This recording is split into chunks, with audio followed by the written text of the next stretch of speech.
असं सगळ्याकडे असं तुमच्या घरी आहे, तुमच्या घरी होत्या समस्यावर मात करून, समस्याला लात मारून जो पुढे जातो त्यालाच मात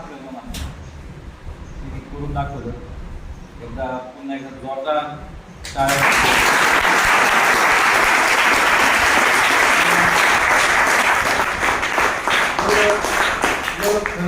हिंमत लागते तिच्यामध्ये आहे म्हणून यश.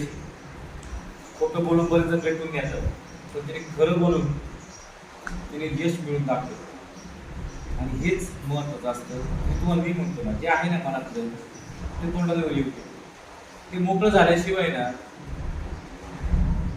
जागा तयार होत नाही व्यक्तीमध्ये. आणि मग यश मिळायला तुमच्याकडे मागच राहा. तर